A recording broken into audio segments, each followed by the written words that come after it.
1 Tessalonicenses, capítulo de número 4, verso de número 3. Os irmãos que não acharam, diga amém. Todos acharam, né? Amém. Pronto. 1 Tessalonicenses 4, verso de número 3. Diz assim a palavra de Deus: Pois esta é a vontade de Deus, a vossa santificação, que vos abstenhais da prostituição, que cada um de vós saiba possuir o próprio corpo em santificação e honra, não com desejo de lascívia, como gentios que não conhecem a Deus, e que nesta matéria ninguém ofenda nem defraude o seu irmão, porque o Senhor, contra todas estas coisas, como antes vos avisamos e testificamos, claramente é vingador, porque Deus não nos chamou para a impureza, e sim para a santificação. Dessarte, quem rejeita estas coisas, não rejeita o homem, e sim a Deus, que também vos dá o seu Espírito Santo. Glória. Amém? Aleluia. Podem sentar, em nome Glória de a Jesus. Meus irmãos, hoje a gente vai falar sobre buscando a santificação. Concluindo então nosso tema da nossa série sobre uso e costumes. E eu gostaria de concluir falando sobre este assunto, que é muito pertinente também para a igreja na atualidade. O que é santificação? O que é ser santo? Quando a gente fala de santificação ou de santidade, talvez o que vem à nossa memória é os santos canonizados pela Igreja Católica. A gente talvez olhe e lembre logo daquelas imagens. Ali estão, pastor, homens que foram canonizados pela igreja, passaram pela prova da igreja, a igreja os declarou santo. Mas quando nós olhamos para a Bíblia Sagrada e olhamos para as verdades das Escrituras, a gente precisa então compreender sobre o que é santificação, o que é santidade. Você sabia que muitas vezes a gente tem uma ideia equivocada acerca da santidade? Tem até crente que diz assim: eu não sou santo, por isso que eu errei, não é? Eu não sou santo. Quem já ouviu alguém dizer assim? Eu não sou santo mesmo. Mas observem que não existe um cristão que não possa ser santo. Ou ele é santo ou não é cristão. Porque a santidade é um processo que vai acontecer na vida de todo aquele que está em Cristo Jesus. Aleluia. Ele passa a pertencer a Jesus. E a gente vai entender isso justamente quando a gente compreender, né, o real sentido da palavra santificação. Como a gente pode obter a santificação? Como a gente pode alcançar a santificação? Por isso é extremamente importante. Eu gostaria de inicialmente destacar alguns pontos importantes acerca da santificação. Em primeiro lugar, é que a santificação é uma ordem de Deus para a gente. Deus ordena que seus filhos sejam santos. Os irmãos podem conferir isso olhando para 1 Pedro, capítulo 1, verso de número 15 e verso de número 16. Eu ia pedir para alguém ler esse texto bem alto. Pedro vai dizer no versículo de número 16: sede santos, porque Deus é santo. Quem pode ler aí 1 Pedro 1, verso 15 e verso 16? Quem achou pode ler. Mas como é santo aquele que vos chamou, sede vós também santos em toda a vossa maneira de viver. Assim como é santo aquele que vos chamou, sede vós santos em toda a maneira de viver, de ser. Então observe que o cristão ele tem esse convite à santidade, não apenas um convite, mas uma ordenança a viver uma vida de santidade. A palavra de Deus fala em Hebreus, capítulo de número 12, verso 14: segui a paz com todos e a santificação, sem a qual ninguém verá o Senhor ou a Deus. Então veja que o cristão, ele não pode viver separado de uma vida de santidade. Caso contrário, ele não é cristão, porque não existe nenhum cristão que um dia não irá ver a Deus. Aleluia. Se ele vai ver a Deus, é porque ele já seguiu a paz com todos e a santificação, pela qual o possibilitou, o habilitou agora a ver a Deus, ou em breve veremos a Deus. Em segundo lugar, é impossível você ser cristão e não ser uma pessoa santa. É impossível você ser um cristão e não ser uma pessoa santa. Está óbvio, né? Pelo que eu já falei. Mas observem que a santidade é aquilo que a gente poderia chamar de ingrediente principal. Tá aqui as melhores fazedoras de bolos estão aqui hoje, não é? A irmã Valéria, a irmã Fernanda. Assim seja. As irmãs sabem que, a irmã Zefinha também, a irmã Zefinha gosta de fazer aqui. As irmãs sabem que o bolo existem vários elementos, vários ingredientes, mas tem ingredientes que é principal. É principal. O sabor é opcional, mas existem ingredientes do bolo que é principal. As irmãs poderiam me dizer 2 ingredientes principais que não pode faltar, sem isso não é bolo. O trigo. E qual outro? O ovo, né? Faltou esses 2, não é bolo. O bolo tem que ter esses 2 elementos. Então são 2 ingredientes principais. Na vida do cristão é a mesma coisa. Tem vários ingredientes na vida do cristão, que pode mudar de denominação para denominação. De denominação para denominação, a diferença de batismo, a diferença de se crer como a pessoa é salva. De denominação para denominação, a diferença na estrutura dos usos e costumes. Há diferenças. Há denominação que a roupa X é exigida. Há denominação que entende a liberdade cristã, de que o cristão precisa usar o bom senso. Então veja que isso são ingredientes secundários. Agora, o que é um ingrediente principal? Santidade. Não importa a denominação que ele faça parte, ele precisa viver uma vida santa.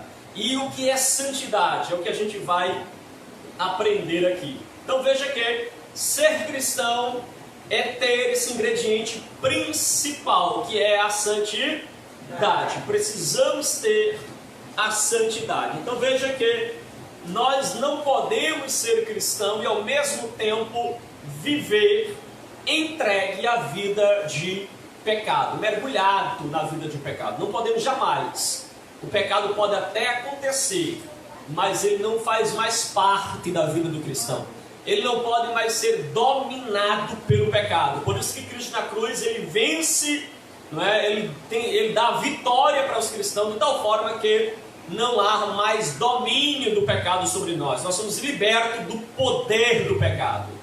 Então veja que ser cristão é justamente não viver mais na velha vida que vivíamos antes. Então veja que quando a gente diz assim, fulano, não pense num crente mentiroso, viu? O que é que está acontecendo aí? Se ele é um crente que vive na prática da mentira, na verdade há uma excludente aí, né? Ou ele é crente ou ele vive na prática da mentira. Mas não dá para ser os dois.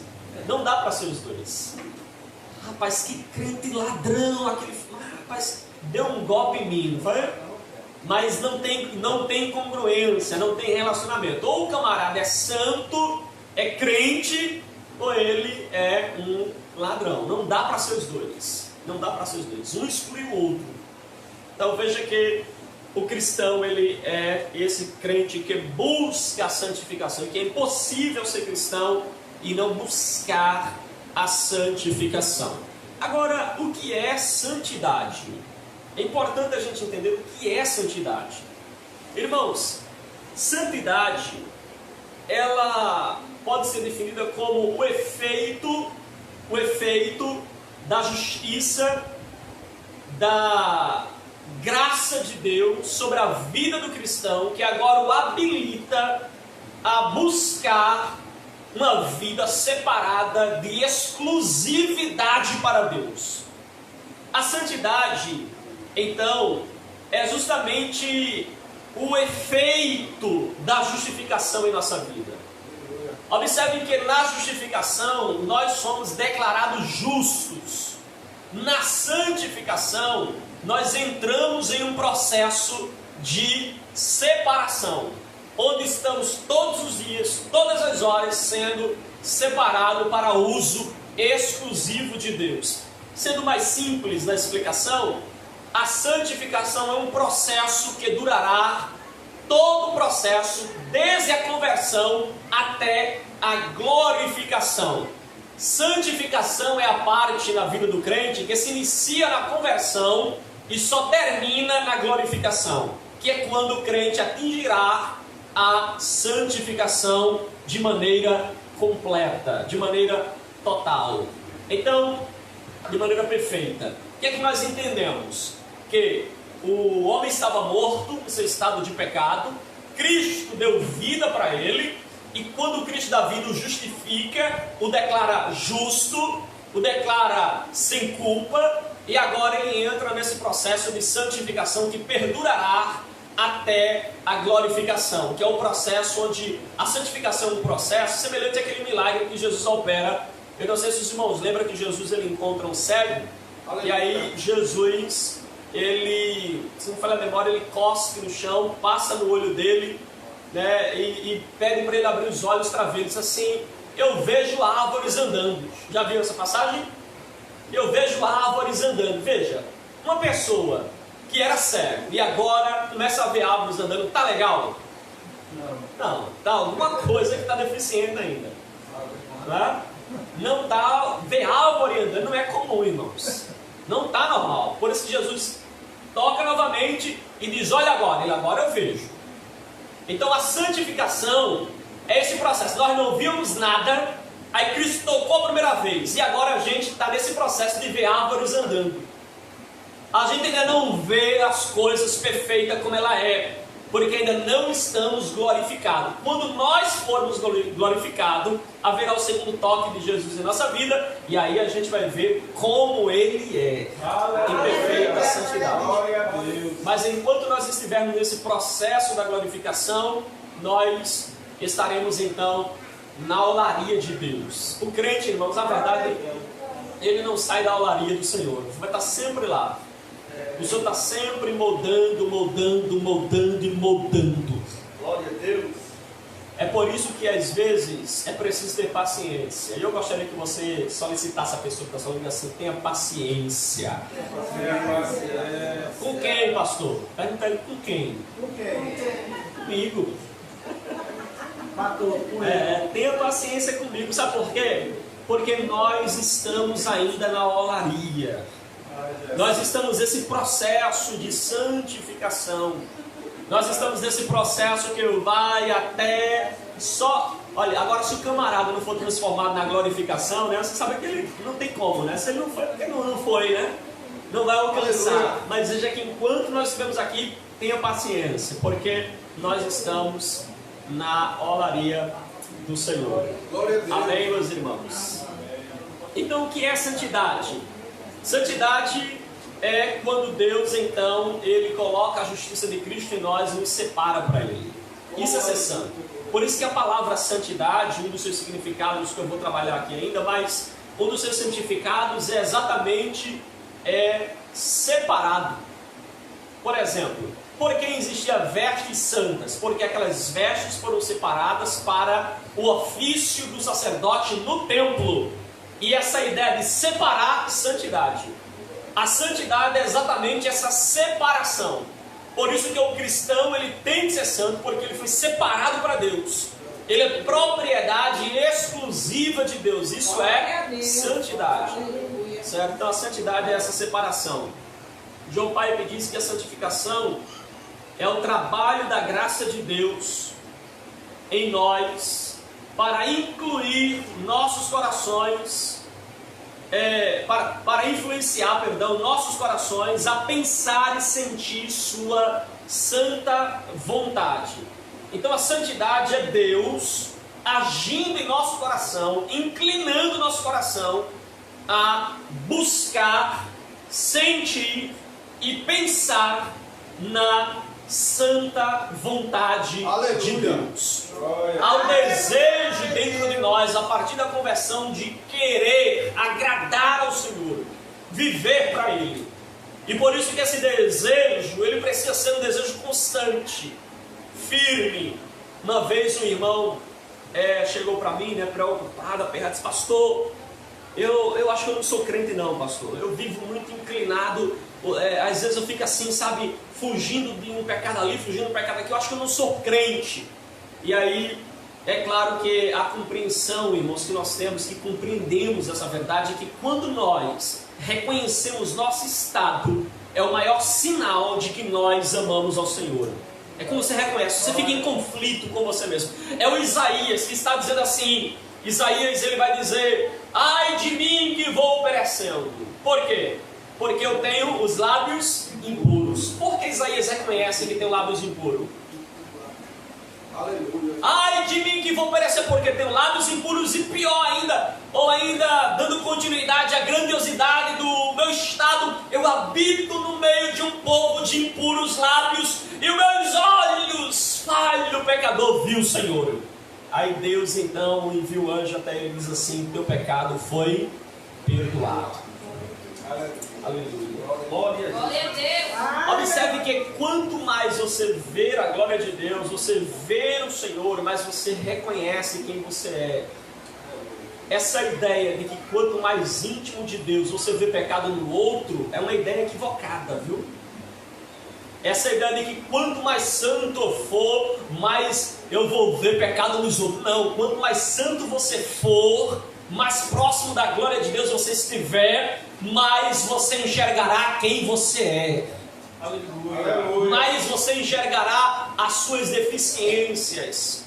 É como se Deus fosse um espelho, e quanto mais você se aproxima do espelho de Deus, que é a sua palavra, mais você percebe quem você é. Aleluia. E aí você clama por misericórdia de Deus.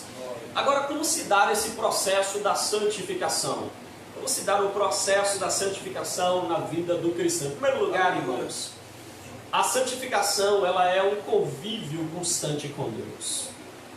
A santificação é separação para Deus, para um convívio com Ele. Não há como nós desfrutarmos da santidade se nós não buscarmos estar em um convívio com Deus, buscando a presença de Deus. Abra sua Bíblia comigo, volte aí, você que estiver em Tessalonicenses, volta um pouquinho aí, vamos para o livro de Efésios. Inclusive eu já preguei esse texto aqui, perdão, irmãos, o livro de Gálatas. Gálatas capítulo de número 5. Gálatas capítulo de número 5. Olha o verso de número 16. Digo, porém, andai no Espírito e jamais satisfareis a concupiscência da carne. Veja, digo, porém, andai, algumas versões vai dizer, digo, porém, sede guiados pelo Espírito e jamais se inclinareis aos desejos da natureza humana, a natureza pecadora. Então veja que uma das maneiras de nós entrarmos ou caminharmos nesse processo de santificação é exatamente um convívio com Deus, é ser guiado pelo Espírito Santo de Deus. E para isso, irmãos, nós precisamos todos os dias buscar alimentar mais o nosso espírito que a nossa carne. Paulo, na continuidade, vai dizer que há uma guerra dentro de nós, entre a nossa natureza carnal e o espírito que habita em nós. Então observem que o espírito vai começar a entrar numa batalha contra a carne, onde aqui está a representação de dois lutadores que estão frequentemente lutando um contra o outro, e Paulo vai dizer que tem um momento que a briga está tão cerrada, né, tão cerrada, que nós não sabemos nem o que fazer. É aquele conflito de Romanos capítulo 7. O bem que eu quero fazer eu não consigo, e o mal que eu não quero esse faço, e o mal que eu não quero fazer, quando eu menos penso, me encontro fazendo. Essa briga constante interna. Observem que tem uma hora que você fica, o bem que eu quero não faço, o mal que eu não quero estou fazendo. E observem que é preciso o cristão se inclinar constantemente ao Espírito Santo de Deus, se ele deseja vencer as obras da carne. Aleluia! E observem que Paulo lhe cita aí na sequência, né, as obras da carne, que são conhecidas como prostituição, impureza, lascívia, idolatria, feitiçaria, inimizade, porfia, ciúmes, discórdias, írias. Ele segue falando das obras da carne. Agora observem que aquele que é guiado pelo Espírito Santo, começa a ser evidenciado nele o fruto do Espírito Santo, que a gente poderia chamar também de obras do Espírito Santo na vida do cristão. Quais são, ou qual é a obra do Espírito Santo em nós? E Paulo cita a partir do verso de número 22. Mas o fruto do Espírito é amor, alegria, paz, longanimidade, benignidade, bondade, fidelidade, mansidão, domínio próprio. Contra estas coisas não há lei. E os que são de Cristo crucificaram a carne com as suas paixões e desejos ou concupiscência. Se vivermos o Espírito, andamos também no Espírito. Não nos deixamos possuir de vanglória, provocando uns aos outros, tendo inveja uns dos outros. Então veja que se você é guiado pelo Espírito Santo, você então vai agora ter em você o fruto do Espírito. E vale um detalhe aqui. O texto trata como o fruto do Espírito, não é os frutos. Porque eu já vi cristãos dizer assim: pastor, Deus está trabalhando em mim, eu não tenho ainda todos os frutos do Espírito, mas já tenho um amor. Mas observem que não é os frutos, mas é o fruto do Espírito Santo. Significa dizer que o Espírito Santo simultaneamente planta em nós todos os frutos, ou todos os aspectos do fruto. É como se fosse, não é como se fosse um cacho de uva, que tem várias uvas, né? Mas era como se fosse a jaca, né? Já viu a jaca? Ela tem vários bagos dentro, mas é uma jaca só, não é? Pronto, o fruto do Espírito é como se fosse uma jaca, e dentro tem todas as características do Espírito que vai sendo plantada em nós. Não é várias jacas, mas apenas uma que tem todos os aspectos do fruto do Espírito. Quem entendeu, diga amém. Amém. Segundo lugar, a santificação é fruto da nossa compreensão da luz que nós recebemos da palavra de Deus.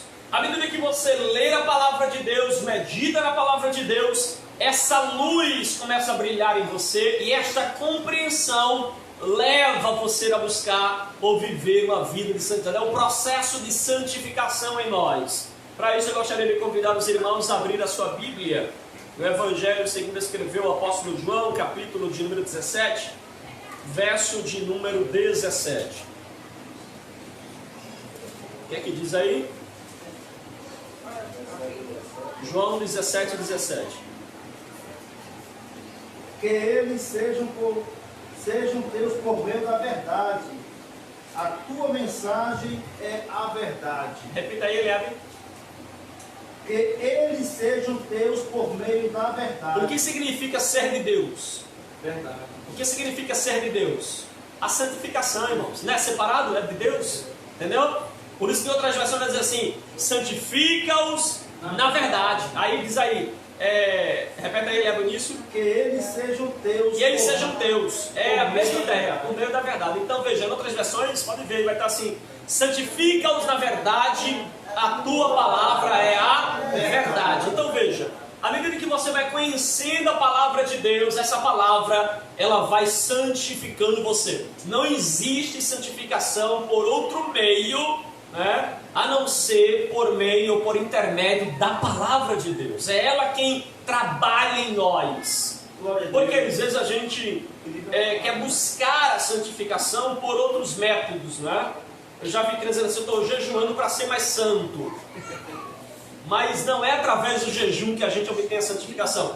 O jejum, a oração, é um meio pelo qual nós buscamos a presença de Deus. Nós dialogamos com Deus. É claro que essa comunhão com o Senhor, essa aproximação da glória de Deus, vai provocar em nós também desejo por ser cada vez mais dele, que é a santificação. Mas veja que o objetivo principal da oração e do jejum não é a santificação, não é a oração que nos santifica, não é o jejum que nos santifica. Nós somos santificados pela palavra de Deus. Santifica-os na verdade, a tua palavra é a verdade. Então, a compreensão, irmãos, do evangelho da palavra de Deus é quem leva a nossa vida à santidade. É por isso que um crente que desconhece a Bíblia e a palavra de Deus, desconhece as Escrituras, pouquíssimas pessoas que desconhecem as Escrituras, ou essas pessoas vão ter muita dificuldade, na verdade, de compreender a santificação, de buscar ou de ser inserido nesse processo de santificação. Pastor, mas quem não sabe ler? Quem não sabe ler, ele não pode ser santificado pela palavra? Pode. Porque quem não sabe ler, ele vai aprender o processo da santificação, a palavra de Deus que vai regenerar ele, pelo quê? Pela audição, certo? E um detalhe, todo cristão, ainda que ele não saiba ler, é importante que a comunhão da igreja, nós possamos incentivar uns aos outros a aprender um mínimo de leitura para poder ler pelo menos a palavra de Deus, a Bíblia. Devemos nos esforçar para isso. Qualquer cristão leigo, ele deve se esforçar para pelo menos ler a Bíblia. Deve se esforçar. E não é impossível. Basta você se esforçar e querer. Tem pessoas que não conseguem ler nada, mas sabem ler a Bíblia. Ela aprende a ler a Bíblia. E é importante os irmãos que não conhecem, não sabem, eles possam pelo menos ler a Bíblia. A palavra de Deus, não é? Ela é a palavra para nós. John Piper disse que tire minhas pernas, mas não tire de mim a Bíblia, porque eu posso chegar no céu sem as pernas, mas não posso chegar no céu sem a palavra de Deus. Aleluia. Glória a Deus. Tire tudo de mim, é o que ele está dizendo. Tire tudo, pode até cortar minhas pernas, mas não tire de mim a palavra de Deus. Aleluia. Louvado seja o nome do Senhor. E aqui vale lembrar aos irmãos a importância de nós ampliarmos o nosso conhecimento das Escrituras, de nós ampliarmos o nosso conhecimento da Bíblia Sagrada.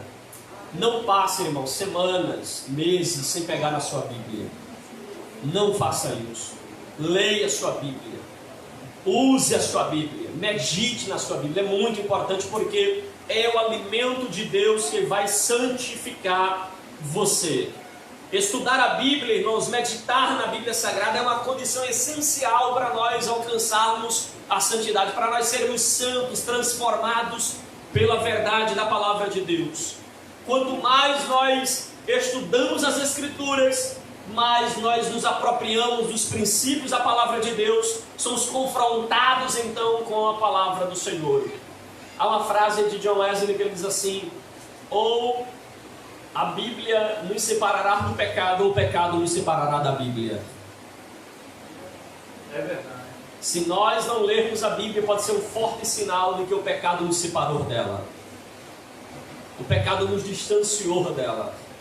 Mas se você ler a palavra de Deus, pode ter certeza que a palavra vai confrontar a nossa vida a nos apartarmos da vida de pecado. Quanto mais analfabeta for uma pessoa dos princípios da palavra de Deus, irmãos, menor será a sua capacidade de viver uma vida separada para Deus, uma vida santa para Deus. Quanto mais nós estudamos a palavra de Deus, maiores serão as nossas condições de sermos santos, porque nós entendemos as leis e os princípios de Deus. Por exemplo, você pega uma pessoa, né, que vem de outro país que não tem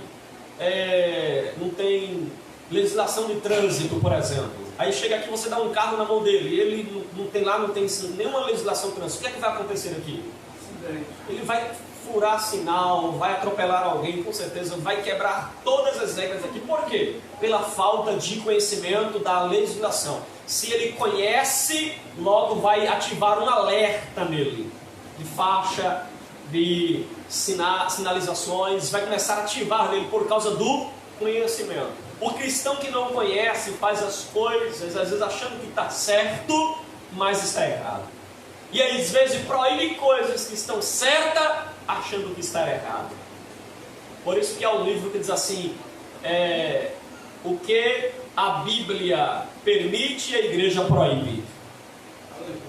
Porque às vezes a gente está cheio de proibições, mas não, a Bíblia não proibiu isso, é nós que estamos proibindo.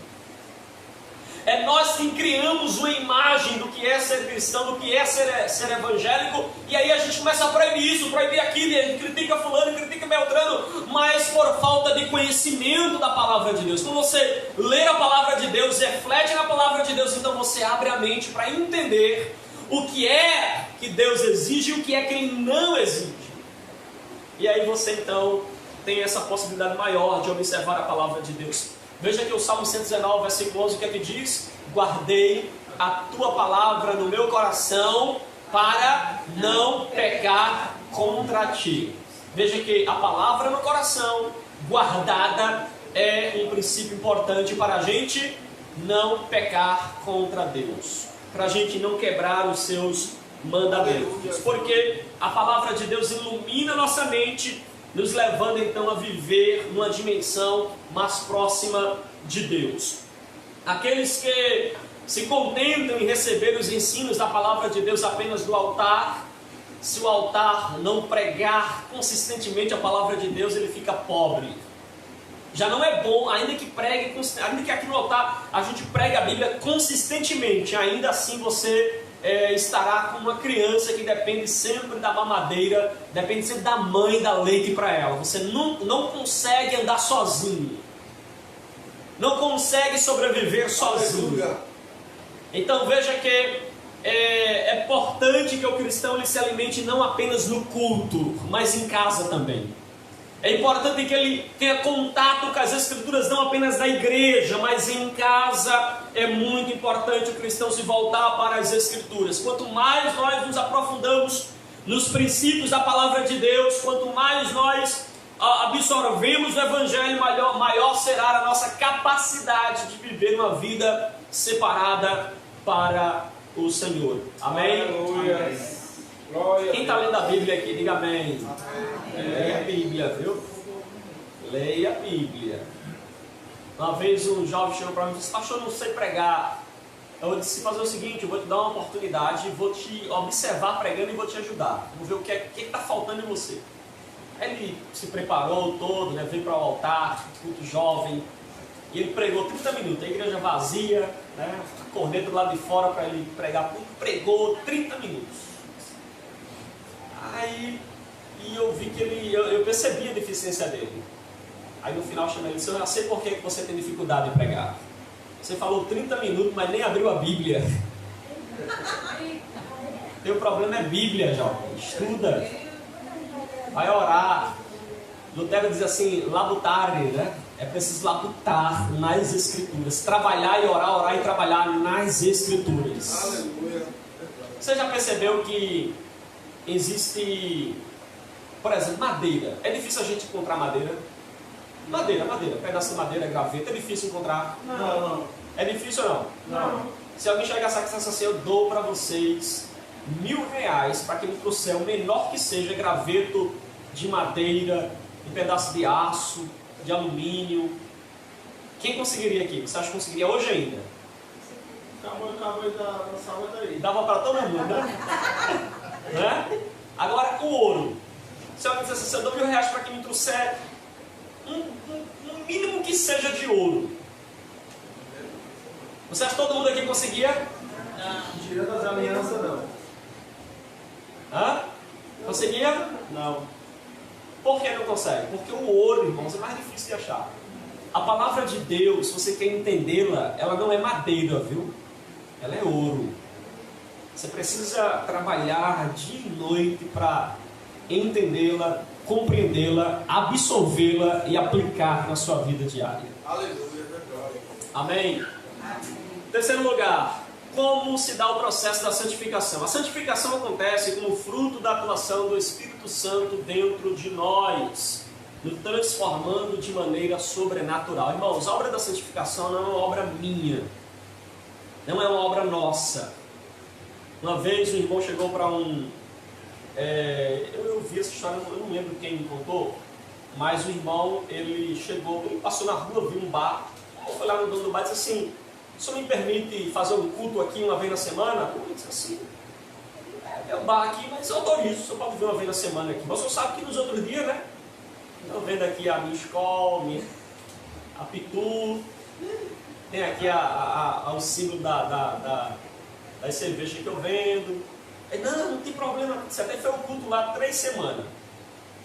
Na semana seguinte ele chegou lá e disse assim: eu só faço o culto se eu arrancar tudo isso daqui. O que é que ele queria fazer? Ele queria santificar um pecador através de ordens, de cobranças. Tem que ser assim.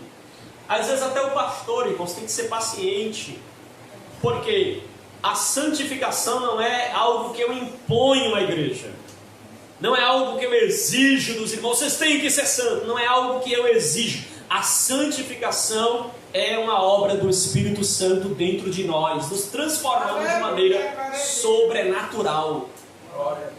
E de nada adianta, viu, eu chegar aqui e ditar um monte de regra: a partir de agora é assim, assim, assim, assim, assim, assim. Quem não fizer assim está disciplinado. Aí a pessoa até consegue, externo. Cirurgia de coração, só quem faz é Jesus, irmãos. Só quem arranca coração de pedra e coloca coração de carne é o Espírito Santo de Deus. Por mais que a gente tente impor, tente fazer, não adianta. É pregar a palavra, ensinar a palavra e deixar que o Espírito Santo nos convença do pecado, da justiça e do juízo. Então observe que é o poder do Espírito Santo quem nos capacita para uma vida de santidade. Vamos ver isso. Abra sua Bíblia em Hebreus capítulo 13, verso de número 20 e verso de número 21. Hebreus capítulo de número 13. Glória a Deus. Irmãos, estão entendendo? Diga amém. Amém. Hebreus. Vou já na linguagem melhor. Certo, deixa eu ler aqui na minha aqui. Alguém achou? Hebreus 13, verso de número 20 e 21.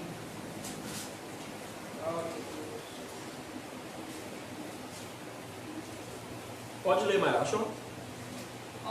13, 20 e 21. 20 e 21. É.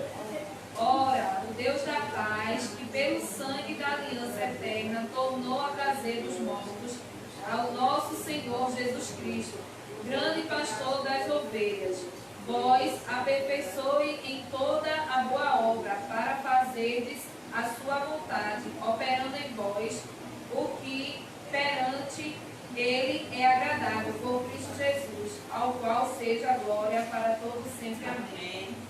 Veja os irmãos que o autor dos Hebreus diz assim: o poder que trouxe Jesus dos mortos, né, que trouxe então Jesus, que é o grande pastor das ovelhas, pelo sangue da eterna aliança, o Deus que trouxe, veja, o poder de Deus que ressuscitou Jesus dentre os mortos, ele diz no verso 21, vos aperfeiçoe em tudo. O que o autor dos Hebreus está dizendo é que a santificação em nossa vida, ela acontece pelo mesmo poder que ressuscitou Jesus dos mortos. É o Espírito Santo. Ele que ressuscitou Jesus dentre os mortos é quem nos aperfeiçoa em tudo. Aleluia. Ele é quem faz a obra, e a obra do Espírito Santo em nós é uma obra completa. Ele começa, e a ideia de aperfeiçoar é restituir, é preparar, é a ideia de completar, é a ideia de equipar, É a ideia de fortalecer. Quem fortalece o crente é o Espírito, irmãos. O poder que ressuscitou Jesus dos mortos é que nos dá poder para nos fortalecer, nos equipar com dons espirituais, nos preparar para estarmos prontos diante de Deus para todo o bem, para cumprirmos a vontade de Deus. Veja que cumprir a vontade de Deus há a responsabilidade humana, mas há uma atuação do Espírito Santo sobre nós. O homem por si só é incapaz se Deus não agir nele. Veja que a gente falou sobre a graça comum aqui, e até a graça comum é o Espírito de Deus agindo também no pecador, que o habilita a fazer coisas boas. Da mesma forma, em nós cristãos, o poder do Espírito Santo nos aperfeiçoa para cumprirmos então a vontade de Deus. Ele opera em nós de forma a que nós sejamos assim agradável diante do Senhor. Veja que nós não somos agradáveis diante de Deus pelos nossos méritos pessoais. Nós somos agradáveis diante de Deus pelo poder do Espírito Santo que age em nós para uma vida de santidade. Então esse poder é que nos aperfeiçoa. Observe lá em Romanos capítulo 15, verso 16. Romanos 15, verso de número 16. Olha o que é que diz a palavra de Deus. Para que eu seja ministro de Cristo Jesus entre os gentios, no sagrado encargo de anunciar o Evangelho de Deus, de modo que a oferta dele seja aceitável, uma vez santificada pelo Espírito. Paulo está falando que quem santifica a oferta dos gentios e a vida dos gentios é o Espírito Santo. Da mesma forma em nós, é o Espírito Santo quem nos santifica. É Ele quem trabalha em nós dia e noite, nos transformando à imagem do seu Filho, à imagem de Jesus Cristo. É Ele quem nos santifica. Esse processo de santificação, de purificação, é feita por nós, em nós, pelo Espírito Santo. E é interessante que Paulo, lá em Romanos 8, volte um pouquinho aí, Paulo vai usar os verbos, tudo no passado, porque a obra de Deus em nós é uma obra consumada. Como? Não me pergunte, mas Paulo usa os verbos no passado, isso é importante mais. 8, verso 31, veja aí, Romanos 8, verso 30 e verso 31, olha o que é que diz. Romanos 8, 30 e 31. Perdão, só o 30, né? Já é o suficiente. E aos que predestinou, passado. A esses também chamou, passado. E aos que chamou, esse também justificou, passado. E aos que justificou, a esse também glorificou, passado. Tudo no passado. Isso mostra que o crente, uma vez que ele é alcançado pela graça de Deus, o Espírito que opera nele, ele é aquilo que Paulo fala, né? Aquele que começou a boa obra aperfeiçoará até o fim. Veja que a obra da santificação, da justificação, da regeneração, da glorificação é um fato passado. Paulo fala como se já aconteceu. É como se Deus olhasse para a irmã Fernanda e já visse ela glorificada. Já vê ela na glória. Já vê ela no céu, embora ela esteja aqui na terra. Veja que coisa interessante, né? Deus, ele olha para o cristão e já vê ele como se ele estivesse na glória. E não aqui mais. Já o glorificou. Ia falar? O pastor dá a entender que é mediante ao sacrifício de Jesus, não é isso? Sim. Após o sacrifício, né? É porque, assim, o senhor fala assim, que isso acontece depois do sacrifício, né? Sim, que Deus olha o ser humano com essa visão ou desde o princípio? Desde o princípio. Desde o princípio. Porque desde o princípio, irmãos. Por que desde o princípio? Embora Cristo tenha morrido há pouco mais de 2000 anos atrás, a Bíblia trata que Ele morreu pelos nossos pecados antes da fundação do mundo, diz Apocalipse. Então, Cristo é crucificado há 2000 anos atrás, mas na mente de Deus, no tempo de Deus, Ele foi crucificado antes da fundação do mundo, antes de Adão pecar. Deus já tinha oferecido Cristo como perdão. É por isso que eu disse, não me pergunte como, mas é assim que acontece. Glória a Deus. É por isso que Ele nos elegeu nele antes da fundação do mundo. Antes da gente ser quem somos, antes de Adão pecar, Deus já tinha escolhido nele. É uma obra, né? É um mistério. Por isso que Paulo fala assim, ó, profundidade da riqueza, né, dos mistérios de Deus. Porque é profundo, irmãos. Vai entender isso? Vai entender o fato de que você já está glorificado na mente de Deus.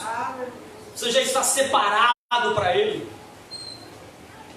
E tem tanta coisa aqui que o tempo não nos permite, né? Mas é profundo demais esse assunto, nessa perspectiva que Paulo ele trata a vida do cristão. É por isso que é preciso ter muito cuidado com aquela ideia de que sou crente, Deus escreveu o nome no livro da vida. Deixei de ser crente, Deus tirou o nome do livro da vida. Aí voltei, Cristo reacendeu o nome do livro da vida. Cuidado, viu? Isso não é uma teologia bíblica, não. Não é uma teologia bíblica. Na mente de Deus não há acende e apaga, apaga e acende. Deus não fica escrevendo com borracha, escrevendo com lápis, né, e apagando com borracha quando você erra, não, viu? É por isso que aquela ideia de que você estar crente, de repente você peca, né, e se Jesus voltar na hora que você errou, você fica ou você vai? Hã? Já imaginou? Aí meu martelo está fazendo um serviço aqui em cima, né? Aí trabalhando, pum, o martelo cai no pé dele. Ele pô um palavrão. Aí Jesus, pum, volta. Vai ou fica? Acho que fica. Hã? Acho que fica. Fica não. Fica não. Não. Pastor, tem um texto que eu estava lendo na Bíblia que diz que sobre Israel, né? Israel se pecou e se afastou do Senhor, mas o que Deus queria era que o povo pedisse a restituição do Senhor. Então dá interesse também que não é dessa forma, que já está perdido, não. Porque a Bíblia vai dizer, acho que é de Jeremias, não estou lembrado, que Deus ele leva em conta o que a gente fez no passado para Ele. A gente tem que ter até cuidado assim, Eliaba, a questão de Israel, né? O fato de Israel não ter entrado na terra prometida terrena não significa que eles não foram salvos. Isso. É diferente. Justamente. Ele não entrar na terra terrena. Deus puniu ele aqui. Como a gente também pode ser punido aqui pelos nossos pecados. Sofrer as consequências dele. Se Cristo não voltar de imediato, os erros que a gente falou, o palavrão que ele falou, um vizinho do evangelho que ouviu, já foi um mau testemunho para o evangelho, alguém vai dizer assim, que crente, vai criticar ele. Isso. Certo? Vai ter consequências aqui. Mas E claro, é claro, esses erros também, né, pode nos prejudicar quanto aos benefícios, as obras, né? A obra de cada um vai passar pelo fogo. Umas vai ser ouro, vai passar de boa, mas um vai ser palha, vai queimar tudo. O camarada vai chegar lá fedendo a fumaça.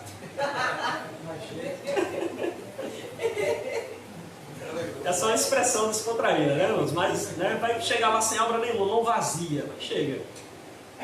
Né? Pela graça. Tão pela graça quanto os outros chegaram com a obra de ouro, né?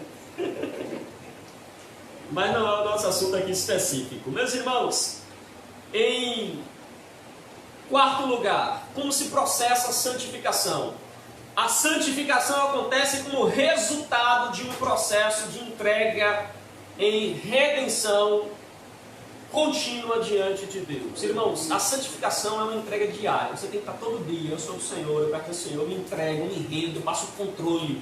Se eu não vivo eu, mas tu vives em mim. É uma entrega constante, diária, todos os dias.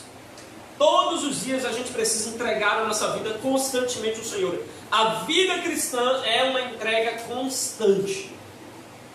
Porque se tem uma coisa que enquanto nós estivermos aqui é querer tomar o controle, é querer governar a nossa vida. Pode ver que de vez em quando alguém nos exorta a entrar ou voltar para uma vida de santidade, ele diz assim, quem manda na minha vida sou eu. Quem fulano pensa que é para me exortar? Eu sou dono da minha vida. Porque a gente diz, porque a gente quer toda vez voltar para o controle. Aí de repente a gente diz, Senhor, tu sabes que eu sou teu, eu te pertenço, controla a minha vida. Porque a gente sabe que nós temos essa tendência de querer assumir o controle, mas a vida cristã é uma entrega total, constante a Deus diariamente. Então a nossa oração de santificação, né, deve ser assim, Senhor, aqui está a minha vida, opera em mim o teu querer, opera em mim a tua vontade, assim como ressuscitaste Jesus dentre os mortos, faz em mim o teu querer, faz em mim a tua vontade. Observe que o cristão deve orar constantemente pedindo que Deus opere nele o seu querer, que Deus controle as suas vontades, controle a sua carne, né, que está em nós e que constantemente se inclina para o erro e que precisa então ser transformada pela presença de Deus com essa entrega. Você precisa todo dia se entregar ao Senhor. Veja isso comigo em Salmo 119, verso de número 57. Quem pode ler esse texto para mim, por favor? Salmo 119, verso 57. Veja o que é que diz a palavra de Deus. O Senhor é a minha porção. Eu disse que guardaria as tuas palavras. Veja o que o salmista fala. O Senhor é a minha porção. Eu disse que guardaria as tuas palavras. Veja, a santificação é uma obra do Espírito Santo? A santificação é Deus que opera em nós por meio da palavra? Mas também há uma responsabilidade nossa de fazermos votos a Deus de que nós queremos honrá-lo. E veja que o salmista declara: o Senhor é a minha porção. Ele diz: o Senhor é meu presente. E eu disse, prometeu, eu guardo a tua palavra, Senhor.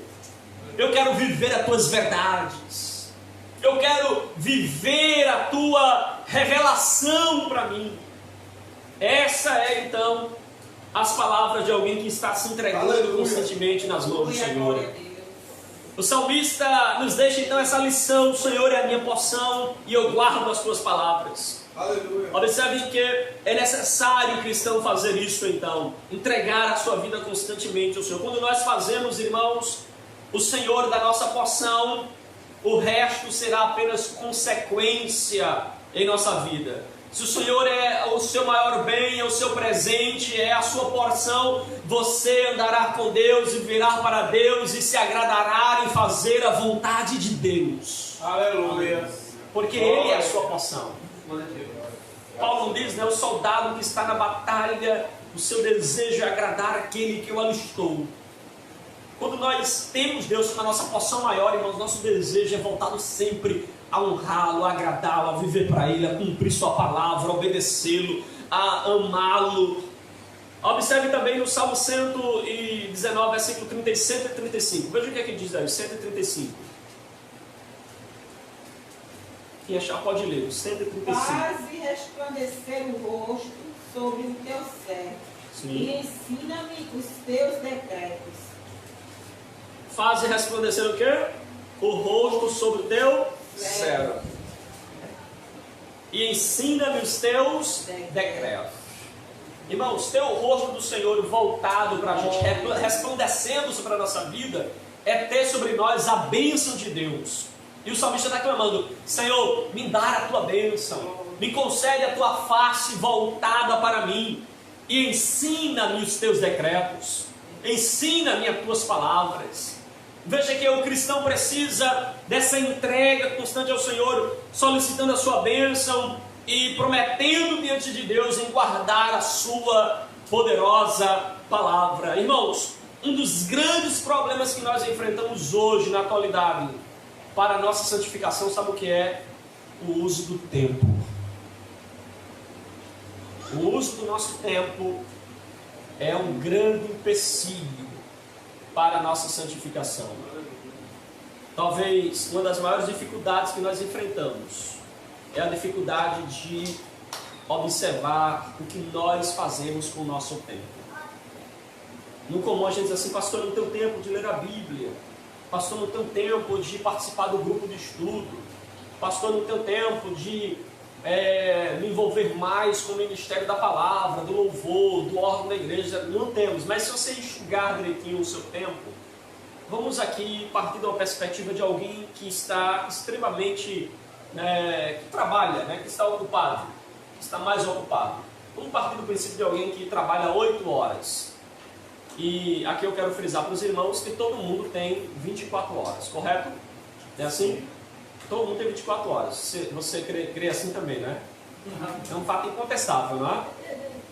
O presidente tem 24 horas e nós também temos 24 horas. O governador tem 24 horas, nós também temos 24 horas. Qualquer pessoa tem 24 horas por dia. Então, não importa quem você seja, mas você tem 24 horas, e isso é fato, seja você rico, seja você pobre. 24 horas por dia foi o que foi nos dado, seja você mendigo ou seja você uma pessoa rica, todos nós temos 24 horas. Agora, pegue 24 horas e tire 8 horas de trabalho. Você ficou com quantas? 16, vamos lá. Você tem 24 horas, trabalhou 8 horas. Eu estou falando de quem trabalha. Se a gente não trabalhar, ele tem 8 horas ganha. Mas digamos que você trabalha, tira 8 horas. Ficou quantas? 16. Agora, se você trabalha longe, você vai gastar pelo menos umas 2 horas, né? Umas 2 horas de transporte para ir e voltar. Vamos tirar mais 2 horas. Você ficou com quantas? 14. Só que você precisa dormir 8, não é? Não é assim? No comum a pessoa dorme pelo menos 8 horas. Você tem alguns irmãos que dormem mais, mas no comum é 8 horas. Certo? Então você ficou com quantas horas? 2. Tirou 8, ficou com quantas? 6 horas. É isso? Você tinha 8 de trabalho, ficou com 16, 8 de sono, ficou com 8, tirou 2 de transporte, ficou com 6 horas, não é isso? Correto? 6 horas.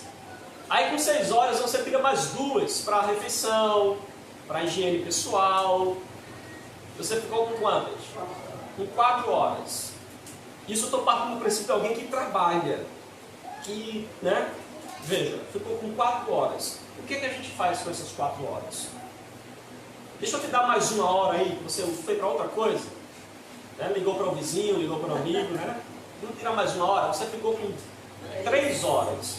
O que a gente faz com 3 horas? 3 horas, se você for ler a Bíblia, 3 horas por dia, você lê a Bíblia antes de 6 meses. Com 3 horas você lê Salmo completo e ainda revisa.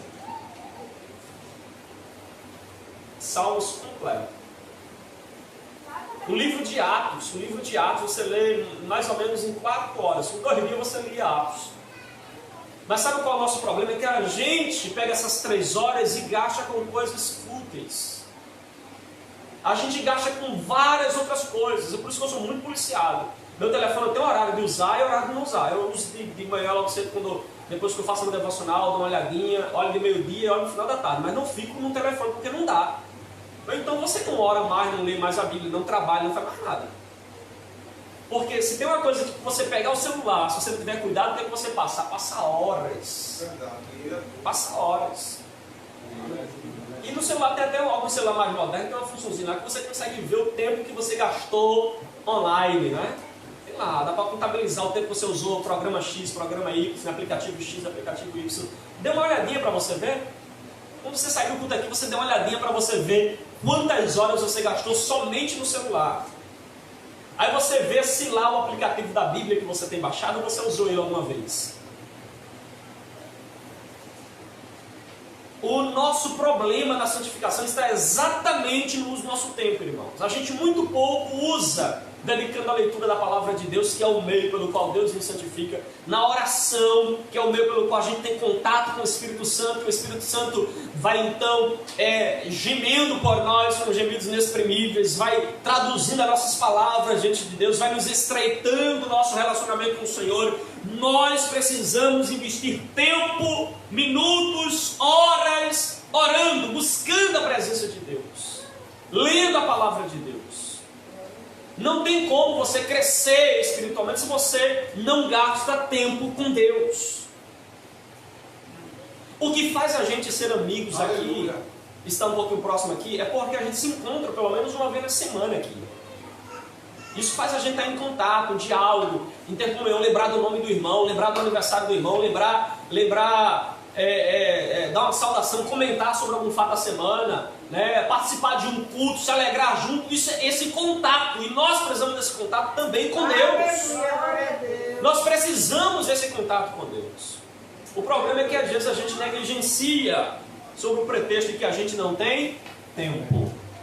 Pastor, eu não tenho tempo. Será que a gente não tem tempo? Ou será que a gente precisa enxugar o nosso tempo? Precisamos ver o que é que nós estamos fazendo com o nosso tempo. Irmãos, não espere você chegar no culto de domingo à noite. E no domingo de noite você então ter a sua vida transformada em apenas um culto. Sabe o que é que acontece quando você passa a semana inteira sem pegar na sua Bíblia e vem para o culto no domingo à noite? Ou passa a semana inteira sem pegar na Bíblia e vem para um culto de doutrina como esse? Você tende a chegar aqui insensível. Insensível. Porque, irmãos, veja o que é que acontece. Você passou a semana inteira, celular, internet, WhatsApp, Facebook, comer, conversar, dialogar, fez tudo a semana inteira, mas não teve nenhum contato com a palavra de Deus, com a Bíblia. Quando, depois de um mês, você nesse processo, 15 dias nesse processo, você pega a Bíblia, dá sono, porque não faz parte da sua rotina. Aí você vem para o culto, não tem paciência. Hoje, nós vivemos uma geração que não tem paciência. Eu sei que eu estou pregando aqui, já vai fazer 1 hora, certo? E a nossa geração não aguenta ouvir nada. 1 hora principalmente. Eu abuso da paciência dos irmãos aqui, eu sei disso. Porque nós não... Deixa eu pegar você aqui, se não é verdade. Quem aqui às vezes pega um vídeo que alguém manda, um vídeo, aí clica, olha só uns 3, 5 segundinhos e passa? Quem já fez isso aqui? Quem faz? Todo dia. Não é assim? Até no status, irmão. Sabe quanto dura um vídeo no status? Quanto dura só uma postagem, que é 30 segundos, né? 30 segundos. Quem aqui já clicou para ver um vídeo no status e pulou? Sabe por quê? Porque você não tem paciência de ouvir 30 segundos, ainda que seja uma pregação de 30 segundinhos. Você não tem paciência. A gente perdeu essa capacidade de concentração. Nós perdemos essa capacidade. A gente vive na geração do clique. A gente olha e sai logo, olha e sai logo. Não consegue visualizar as coisas, ver as coisas.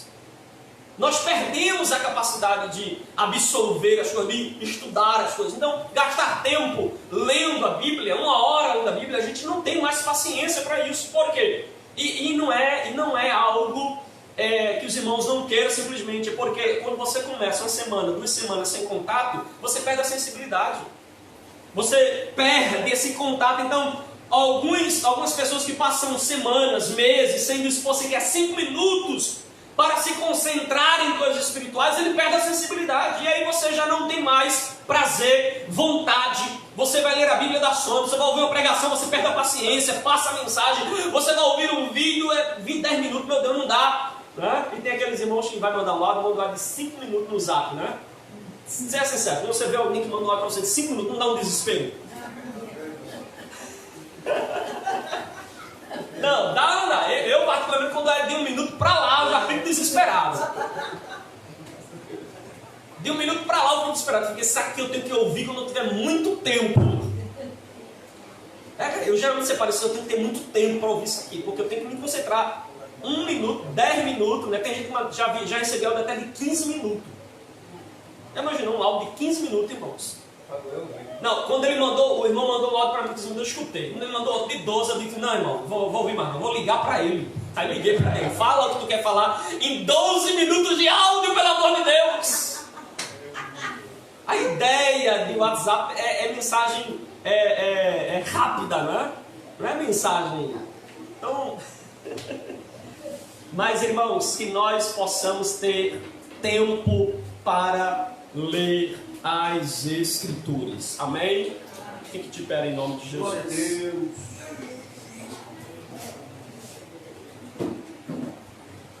Sejam sinceros aqui, irmãos. Deixa eu fazer uma pergunta bem íntima, viu? Bem íntima. Não tenha vergonha de me responder. Quem aqui costuma ler a Bíblia diariamente? Levanta a mão. Diariamente. Todo dia, pastor, eu leio. Todo dia. Levanta a mão.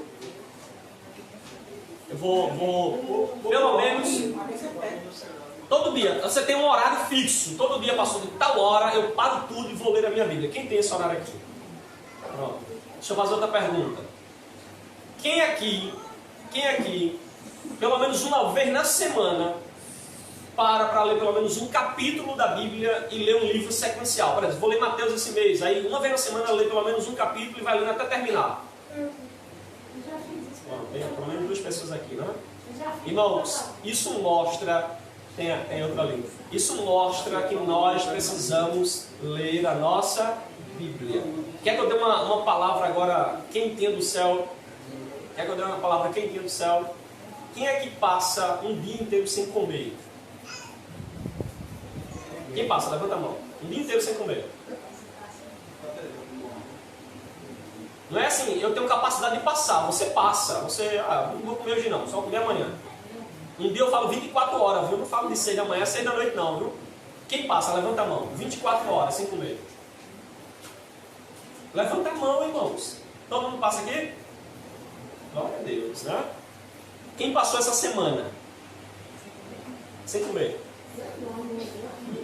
Não, não é a semana inteira não. Eu tô falando, essa semana você passou pelo menos um dia sem comer nada. 24 horas. Hoje eu só vou comer agora amanhã de 9 da noite. Irmãos, quem consegue passar uma semana sem comer? Ou já decidiu passar uma semana sem comer? 3 dias, né? Então, espiritualmente, olha, espiritualmente você é aquilo que você come. Espiritualmente você é aquilo que você come.